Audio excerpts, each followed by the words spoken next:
Black ships இசையும் தமிழும் சுபஸ்ரீ தனிகாச்சலம் ஒருங்கிணைப்பில் காலத்தை வென்ற கண்ணதாசன் பாடல்களை பற்றின ஓர் இசை கலந்துரையாடல் ஜூலை 13 மாலை 5 மணிக்கு. Book your tickets on book my show. For bulk booking, call 78248-87008. ஒவ்வொரு கதைக்கும் ஒரு பாட்டு இருக்கு. கதை சொல்ல அண்ணன் இருக்காரு. கதையோட கான்செப்ட் பண்ண கிழக்குவாசி சந்திரன் இருக்காரு. இது Black Sheeps கதை கதையாம் கான்சர்ட் ஆம். For tickets visit blacksheepindia.com and bookmyshow.com. அப்படியே மீன் பிடிச்ச ஊர் சுத்தி வருஷம் 4 ஓடி போச்சு. குறைச்சிட்டு கொஞ்சம் ரெஸ்ட் எடுக்கலாம்ல. நீங்களே எல்லாரும் மாதிரி இருந்தீங்க. காசு வாங்கி பழகிக்க. 15,000 ரூபா தான் வரும். அதுக்குள்ள குடும்பத்தை நடத்த முடியும்னா ஓகே சொல்லுங்க.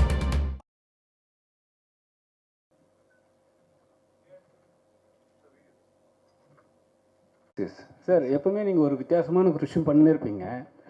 இந்த படத்தில் உங்களுக்கு இன்னும் பெஸ்ட்டாக தெரியும். ஏன்னா நீங்கள் வந்து மேக்கப் போட்டு வந்திருக்கீங்க, சரிங்களா? உங்களுக்கு இன்னும் எவ்வளோ இதில் வந்து பிடிச்சனால தான் பண்ணுவாங்க. ஒரு பெரிய ஹீரோலாம் வந்து இது மாதிரிலாம் பண்ண மாட்டாங்க. இது மாதிரி ஆமாம், கெட்டப் போட்டுலாம் வரமாட்டாங்க. Okay sir. என்ன காரணம்? ஓகே சார், இதில் சாதாரண விஷயம் தான் சார். ஆக்சுவலி நம்ம சினிமாவில் ரொம்ப பெருசாக நிறைய விஷயத்த பேசுகிறோம். ப்ரொடியூசர்ஸ்க்கு பணம் போட்டு எடுக்கிற உழைப்புக்கு முன்னாடி, அவங்க எங்கள் மேலே வச்சுருக்க நம்பிக்கை முன்னாடி நான் வந்து மேக்கப்போடு வந்து எல்லாம் சாதாரண விஷயம் தான் சார். ஆக்சுவலி எனக்கு வந்து அப்படி தோணலை எனக்கு எதுவுமே. இந்த டைமுக்கு வரணும்னு சார் சொல்லியிருந்தாங்க. அதே சமயத்தில் அந்த டேரக்டரையும் டக்குன்னு விட்டுட்டு வர முடியல. இந்த கேப்பை மேனேஜ் பண்ணுறதுக்காக உடனே வர வேண்டிய சூழ்நிலை. சாதாரணமாக வந்துட்டேன். ஒன்றும் இல்லை, எனக்கு பிடிக்கும் இந்த காரியத்தை நடத்த முடிக்கணும். அதுக்கு நான் வந்து இந்த டைமுக்கு நிற்கணும், எப்படி வந்தாலும் வந்துடணும், அதுதான் நினச்சேன். அதுக்கு மேலே ஒன்றும் பெருசாக நினைக்கிறேன். விஜயானந்த் சார், இந்த மேக்கப் தான் கேட்கணும். இந்த மேக்கப் வந்து அந்த டைரக்டர் கொஞ்சம் சஸ்பென்ஸாக வச்சுருப்பாரு. நீங்கள் இப்படி எல்லா மீடியாவிலும் கொண்டு வந்திருக்காரு. அந்த டைரக்டர் எதுவும் நினைக்க மாட்டார். பெர்மிஷன் கேட்டு தான் சார். ரொம்ப அவசரம், டைம் இல்லை. அவர் ஷார்ட்டும் வந்து லாஸ்ட் மினிட் வரைக்கும் எடுத்துகிட்டு இருந்தார். இப்படி போனால் அப்படி போக வேண்டியிருக்குன்னு சொல்லியிருந்தேன். அவர் அலோவ் பண்ணார், அதனால வந்தேன். விஜயானந்த் சார், நீங்கள் வந்து லாஸ்ட் டைம் ஒரு ஹீரோயின் கூட வந்து பேசுனீங்க போது என்ன சொன்னீங்கன்னா, கான்ட்ரவர்சி ஏதாவது கேளுங்கன்னு நீங்கள். ஆமாம் சார். ஆனால் இந்த வாட்டி வந்து எந்த ஹீரோனும் கிடையாது. ஏன் நீங்கள் கான்ட்ரவர்சி கேட்கறதுனாலே வரலையா அவங்க? தெரியலையே சார். நம்ம மேயா ஆகாஷ் ஆக்சுவலி சின்ன வேலையாக பாண்டிச்சேரியில் பிஸியாக இருக்காங்கன்னு நினைக்கிறேன்.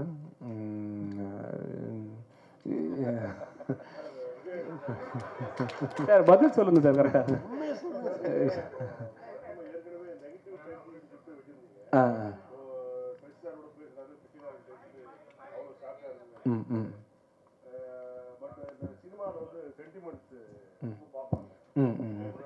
பூஜை போட்டு தான் ஆரம்பிக்கணும், இல்லைன்னா வந்து நெகட்டிவ் டைட்டில் வைக்கக்கூடாது, அபசுகமாக பேசக்கூடாது அப்படின்னு சொல்லிட்டுலாம் எல்லாம் திங்க் பண்ணுவாங்க.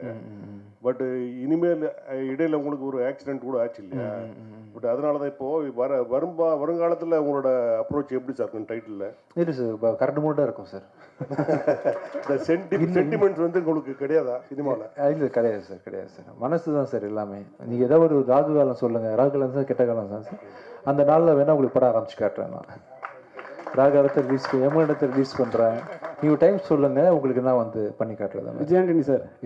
விஜய் எஸ், யமகண்டம் சூப்பர் சார். சார் நீங்கள் தான் சாட்சி. ராகு காலம் யமகண்டம், அது ஏன் டைட்டில் சார். தயாரிப்பாளர் சங்க சார்பா நீங்கள் வேறு யாரையும் வைக்க விடாதீங்க ப்ளீஸ். சீக்கிரமாக அப்ளிகேஷன் கொடுத்துருங்க, ரெஜிஸ்டர் பண்ணி கொடுத்துருவோம். தயவு செஞ்சு அதை சொந்த படமாக எடுங்க சார். இன்னொரு 10 நிமிஷம் இருந்தா இன்னும் பல டைட்டில் வரும் போல இருக்கு சார். கண்டிப்பா 10 நிமிஷத்துல இன்னும் பல டைட்டில் வரும் சார். எடுத்து கொடுங்க please. Antony sir. S Antony sir, நீங்க எங்க இருக்கீங்க? இங்க எஸ் சார். நீங்க வந்து அண்ணன் சொன்ன மாதிரி ஒரு ஆக்சிடென்ட் நடந்தது, அதெல்லாம் வந்து விட்டுருங்க சார். அதில் வந்து ஒரு விஷயம் பார்த்துருப்பீங்க, கடலுக்குள்ள போகிற மாதிரி. இதே விஷயம் வந்து நீங்கள் இந்த படத்துலையும் பண்ணியிருக்கீங்கன்னு சொன்னாங்க. கடலில் போன காருக்குள்ள அப்போ என்ன ஃபீல் பண்ணீங்க? இல்லை சார், ஆக்சுவலாக இதுக்கு முன்னாடி போயிட்டேன்னு நினைக்கிறேன் கடல். முதல்ல இந்த இதோட போனேன், அப்புறம் தான் நான் உண்மையாகவே கடலில் போனேன். ஒன்றும் இல்லை சார். ஆக்சுவலாக சுற்றி ஒரு டீமே இருக்கிறாங்க. சினிமா எடுக்கும்போது சினிமாவில் உள்ள ஹீரோஸோட வாழ்க்கை வந்து ரொம்ப சூப்பரான வாழ்க்கை சார். ஆக்சுவலாக வந்து காலையில் 5 மணிக்கு ப்ரொடியூசர் கார் வச்சு கொடுத்துருவாரு. காலையில் வந்தாலும் சாப்பாடு போட்டுருவாங்க, பத்திரமா பார்த்துப்பாங்க, ராஜா மாதிரி பார்த்துப்பாங்க. அப்படின்றதுனால எந்த ஒரு ப்ளஸ் வந்து எனி ரிஸ்க்குன்னு பார்த்தீங்கன்னா, வேறு எந்த துறையிலேருந்து நான் அந்த கடலில் விழுந்திருந்தால் கூட நான் உண்மையிலே போயிருப்பேன். ஆக்சுவலாக சினிமான்றதுனால உள்ள டெக்னீஷியன் டக்குன்னு குடிச்சு காப்பாற்றுறதுன்னு சொல்லிட்டு பெப்சி தொழிலாளிகள் அதுன்னு சொல்லிட்டு பூவை போல் பார்த்துப்பாங்க எல்லா ஹீரோஸையும். ஸோ அது எப்போவுமே ஒரு பயம் இல்லாமல் தான் எல்லா விஷயத்தையும், ஃபைட்டில் சீனில் கூட பார்த்தீங்கன்னா ரோப்பில் தொங்க விட்டாங்க, எதுவாக இருந்தாலும் பயம் இல்லாமல் அணுகிறேன். ஒன்றும் நடக்கலை சோஃபார். நடந்ததும் பெரிய விஷயமா படல. நல்லா பார்த்துப்பாங்க, நாங்கள் பார்த்துப்போம். ப்ரொடியூசர்ஸ் பார்த்துக்கிறாங்களோ, ஹீரோஸ் பார்த்துப்போம். ஓகேவா?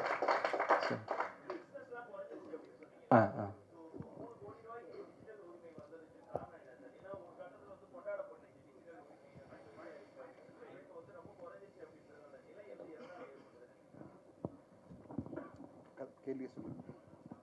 இல்லை நீங்கள் இந்த வியாபாரம் எது குறைஞ்சதுன்னு கேட்குறீங்களா சார்? வியாபாரன்றதை தான் சொன்னேன். இப்போது நம்ம இதுக்கு முன்னாடி வரைக்கும் விஜயானந்த் சார் படங்கள், அவருடைய வெற்றி படங்கள், எல்லா படங்களுமே, எல்லார் படமே சில படங்கள் டிஜிட்டல் விற்காமல் ரிலீஸ் பண்ணால் விற்றதுக்கப்புறம் பார்த்தீங்கன்னா தமிழ்நாடு என்ன ஷேர் வருதோ அதை விட கூட விற்கிறது தான் டிஜிட்டல் வியாபாரம். இன்றைக்கி ஒரு படம் 19 கோடி, ஆல்மோஸ்ட் 20 கோடி ஷேர் வந்த படம் 2.25 கோடிக்கு டிஜிட்டல் விற்கிதுன்னா அதுதான் அந்த டிஃப்ரென்ஸ், இந்த பர்சன்டேஜ் பார்த்துங்கன்னு சொன்னேன். ஆனால் அதே மாதிரி இப்போது கார்டன் 19 ரூபா பண்ணிச்சு, மகாராஜா 25 ரூபா படிச்சு சந்தோஷப்படுறான், கிடையவே கிடையாது. அதெல்லாம் அது ஒரு 40, இது ஒரு 70 கோடி பண்ண வேண்டிய படம். அவ்வளோ ஸ்டாண்டர்ட் இருக்குது படத்தில், அவ்வளோ குவாலிட்டி இருக்குது. பார்த்து அத்தனை பேருமே நல்லாக்குன்னு சொன்ன படம் இவ்வளோ தான் வசூல் பண்ணோம். அப்புறம் மீதி வசூல் எங்கே போச்சு? ஏன் வர்றதில்லை ஆடியன்ஸ்? இங்கே ஆடியன்ஸ் வர வைக்கிறதுக்கான முயற்சிக்காக தான் அதை நான் சொன்னேன். டிஜிட்டல் ரைட்ஸ் வந்து ஒரு 5ல் 1 மடங்குக்கு கீழே போயிடுச்சு. அதில் அந்த டிஃப்ரென்ஸை யார் மேட்ச் பண்ணுறாங்க? ப்ரொடியூசர் ஒரு ஆள் தான் தூக்கிட்டு சுற்றுறாங்க. அதுக்காக யாருமே 100 ரூபா குறைச்சிக்க ரெடியாக இல்லை.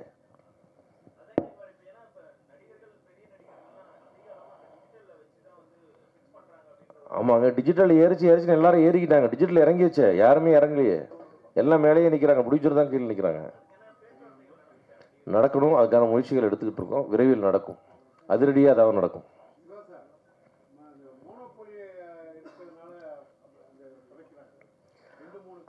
ஆமாம் சார், மோனோபொலி தான் இருக்குது. அந்த மோனோபொலி தானே ஏற்றுனா, வேறு யாரும் ரேட்டை ஏற்றலையே. அந்த மோனோபொலி இருக்கிற வந்து உங்களுக்கு அமேசான், நெட்ஃப்ளிக்ஸ் வந்து தான் இந்த ரேட்லாம் ஏறிச்சு, மார்க்கெட் ஏறிச்சு. மீதி சேனல்ஸ்லாம் கூடவே வந்தாங்க. பட் ஹையஸ்ட் ப்ரைஸ் பெரிய பெரிய மெகா படங்களை வாங்கினது அவங்க தான் வாங்கினாங்க. இன்றைக்கி அவங்க நான் வாங்கலைன்னு ரிவர்ஸ் பண்ணிட்டுன்னா அது அவங்க ரைட்ஸ், வாங்க மாட்டேன்னு சொல்கிறது. பட் வாங்க மாட்டேன்னு சொல்கிறதுக்கு பட் நாம தயாராகணும்ல. அதுக்கு நம்ம இண்டஸ்ட்ரி தயார்படுத்தணும். 2019 என்ன இண்டஸ்ட்ரி இருந்தோ திருப்பி ரிவைவ் பண்ணி அங்கே கொண்டு வந்து அந்த ஸ்ட்ரக்சரை கொண்டு வந்தீங்கன்னா தான் சினிமா எடுக்க முடியும்.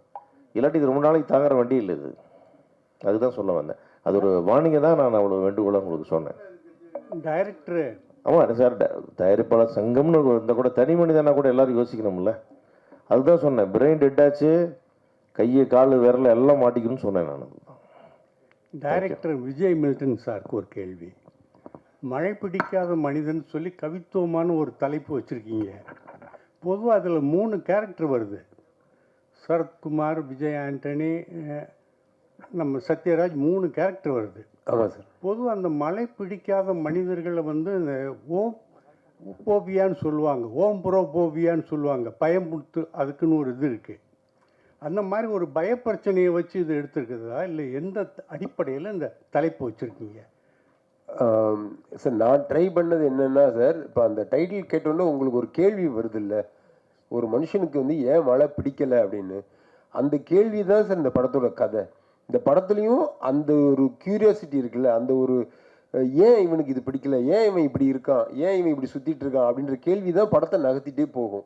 ஸோ அதுக்கு கிளைமாக்ஸில் நம்மளுக்கு வந்து ஒரு ஆன்சர் கிடைக்கும். ஓ, இதனால தான் அவனுக்கு ஒரு மழை நாளில் நடந்த ஏதோ ஒரு சம்பவம், அந்த சம்பவம் என்னன்றது முழு விவரம் கூட நான் சொல்லலை. ஒரு மழை நாளில் நடந்த சம்பவத்தினால அவன் வாழ்க்கை டோட்டலாக மாறிடுச்சு, அதனால் அவனுக்கு மழை பிடிக்கலன்னு ஒரு அண்டர்ஸ்டாண்டிங் வரும். விஜய் மில்டன் சார், இந்த படத்தில் விஜயகாந்த் சார் நடிக்க ரொம்ப ட்ரை பண்ணீங்க, நிறைய போராடினீங்க. ஏன் நடிக்கல? அவர் கேரக்டர் தான் சத்யராஜ் சார் நடிச்சிருக்காரா? என்ன நடந்தது சார்? கேப்டன் இந்த படத்தில் இருக்கார் சார்.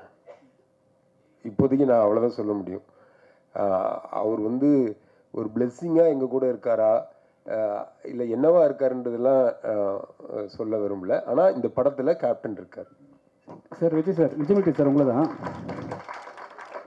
சார். நீங்கள் லாஸ்ட் டைம் வந்து லாஸ்ட் டைம் வந்து சத்யராஜ் சார் வந்தாங்க. அப்போ வந்து அவர் சொன்னார் என் ஃபோட்டோ கூட பின்னாடி வைக்கலன்ட்டு. சார், இப்போ வந்து எல்லார் ஃபோட்டோ வச்சுருந்தா காரணமா? அவர் கேட்டதுக்காக தான். சாரி, ஃபோட்டோ வைக்கலன்னு கேட்டாரா சார்? ஆமாம். எப்போ? லாஸ்ட்ல? ஆமாம். இல்லையே சார், திரும்பி பார்த்து என் ஃபோட்டோ கூட இல்லையேன்னு சொல்லிட்டு சொன்னாங்க. இல்லை சார், இருந்தது சார், டிசைன் பண்ணியிருந்தோமே. நாங்கள் யாருமே விடலை, சரத்குமார் சாரும் சரி. ஏன்னா எல்லாருமே சீனியர் ஆக்டர்ஸ், அவங்களுக்கான ஸ்பேஸை நம்ம கண்டிப்பாக மரியாதை கொடுக்கணும்னு கரெக்டாக ப்ராப்பராக டிசைன் பண்ணியிருந்தோம். அப்படி சொல்லலையே அவர், நான் இருந்தேன் அந்த ஃபங்க்ஷன். சார், அப்புறம் சார், இப்போ நீங்கள் எல்லா படமே வந்து யூஏ தராங்க. நீங்கள் வந்து கதை எழுதும் போதே மழை பிடிக்காத மனிதன் வந்து ரொம்ப நல்ல சப்ஜெக்டாக இருக்கும். யூஏ கொடுக்கும்போது உங்களுக்கு என்ன தோணுச்சு? இல்லை சார், சென்சார் ஆஃபீஸில் எனக்கு சொன்ன முதல் விஷயமே உள்ளே நுழைஞ்ச உடனே எல்லாரும் பார்க்குற ஒரு படம் எடுத்திருக்கீங்க, வாழ்த்துக்கள் அப்படி தான் சொன்னாங்க. சொல்லிவிட்டு ஏன் யூஏ கொடுக்குறோம் அப்படின்னா, ஒரு அடிதடி இருந்தாலே யூஏ தான். ஒருத்தனை வந்து நம்ம கட்டையை எடுத்து அடிக்கிறோம், அவன் நல்லவனோ கெட்டவனோ, அப்படி ஒரு சண்டை காட்சி இருந்தாலே நாங்கள் யூஏ கொடுத்துருவோம். அதனால யூஏ கொடுக்குறோம், மற்றபடி எந்த கட்டுமே இல்லைன்னு சொல்லி தான் சர்டிஃபிகேட் கொடுத்தாங்க.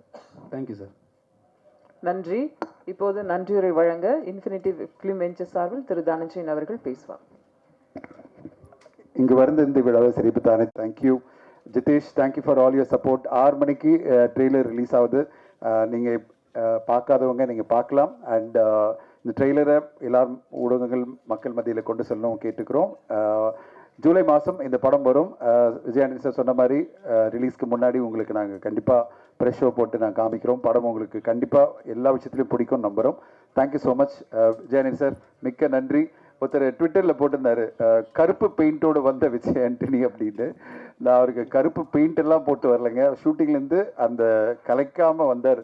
ஷூட்டிங்கில் அவருடைய மேக்கப்பை கலைக்காமல் வந்தார் தான் நான் சொன்னேன். கருப்பு பெயிண்டோடு வந்த விஜய் ஆண்டனின்னு.